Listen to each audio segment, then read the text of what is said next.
नमस्कार बंधु माने आजिर रेसिपी होची पोड़ पिठा। माणबसा गुरुवार तो आमे पिठा बनै थाउ। आज आमे सहज उपाय रे बिरी चाउल रे पोड़ पिठा बनेबा। देखंतु मैं एठी देखौची केते फ्लफी आ पूरा जालीदार बनिछि। परफेक्ट भाबरे आज आमे बिरी चाउल रो पोड़ पिठा बनेबा। चलतु आज रेसिपी स्टार्ट करवा। जदि मो चैनल रे नुआ अछंती ताले चैनल को सब्सक्राइब निहाती करंतु। पाखरे थिबा बेल आइकन को भी दबाई दियंतु जहा द्वारा मोर सब नोटिफिकेशन आपनक पाखरे पहुंच परिबो।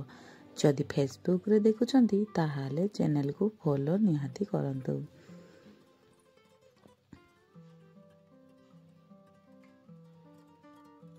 Welcome to my channel Rasoi with Sarita. प्रथमे गोटे बाउल रे आमे गोटे कप बिरी नेबा। गोटे कप बिरी को मेठी 1.5 कप चाउल नेछि जहा द्वारा परफेक्ट भाबरे पोड़ पिठाटी स्मूथ बनिबो।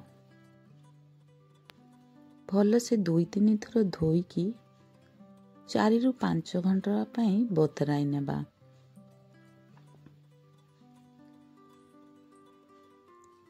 एठी 4 रु 5 घंटा हे गलानी।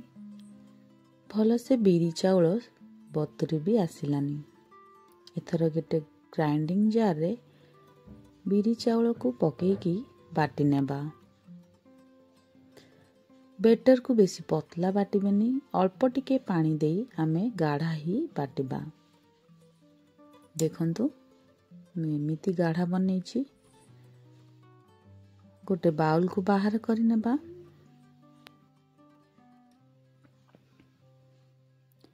सेथिरे गोटे चम्मच लूण देबा। भल से याकू 10 रु 15 मिनिट पर्यंत एमिति फेंटी नेबा जहा द्वारा परफेक्ट भाबरे पोड़ पिठा बनिबो। 10 रु 15 मिनिट हैला परे 2 घंटा पई याकू कवर करिकी छाड़ी देबा। गोटे पैन रे गोटे चम्मच घियो देबा। सेथिरे 2टी गुजराती, अल्प किछि काजू किशमिश अल्प भाजी नेबा। सेथिरे किछि कटा नड़िया, गोटे कप कुरा नड़िया भाजी नेबा। सेथिरे गुड़ ऐड करबा। आपण चाहिले चीनी भी नहीं पारिबे, किंतु गुड़ रे पोड़ पिठा टेस्ट भला आसी थाए। मु गोटे कप बिरी पई एठी मु गोटे कप गुड़ नेछि। गुड़ को मेल्ट हैला पर्यंत आमे याकू लो गैस रे फ्राई करबा। एठी अल्प मेल्ट ही आसिलानी। आउ 2 रु 3 मिनिट आमे लो गैस रे याकू भाजी नेबा। एठी परफेक्ट भाबरे गुड़ नड़िया मेल्ट ही आसिलानी। कलर भी चेंज ही गलानी। गैस को बंद करि देबा। एपटे 2 घंटा हे गलानी। बिरी चाउल को देखंतु भल भाबरे फुली भी जाइछि। सेथिरे भाजी रखिथिबा नड़िया को पके देबा। भल से मिक्स करि नेबा।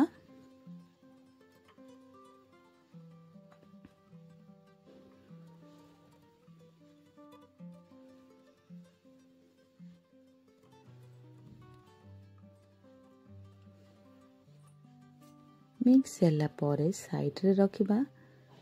पोड़ पिठा बनेबा पई गोटे भारी कढ़ई नेबा।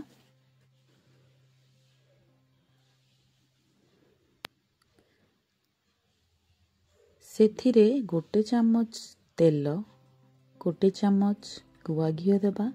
आपण चाहिले खाली घियो रे किंबा तेल रे भी बने पारिबे। भल से गरम हैला परे सेथिरे आमे पके नेबा। ସେଥିରେ କିଛି କଟା ନଡ଼ିଆ ଦେବା, କିଛି କାଜୁ, ଚେରିକୁ ଆମେ ଉପରୁ ପକାଇ ପାରିବା। ଆପଣ ଚାହିଁଲେ ସ୍କିପ୍ ବି କରିପାରିବେ। ଲୋ ଗ୍ୟାସ୍ରେ ଆମେ ଏହାକୁ କଭର୍ କରିକି ଅଧଘଣ୍ଟା ପାଇଁ ଛାଡ଼ିଦେବା।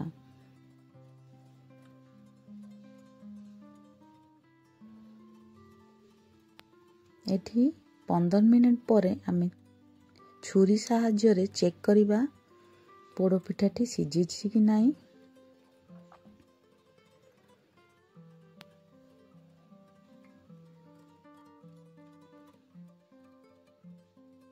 ଦେଖନ୍ତୁ ଏଠି ସିଝି ନାହିଁ।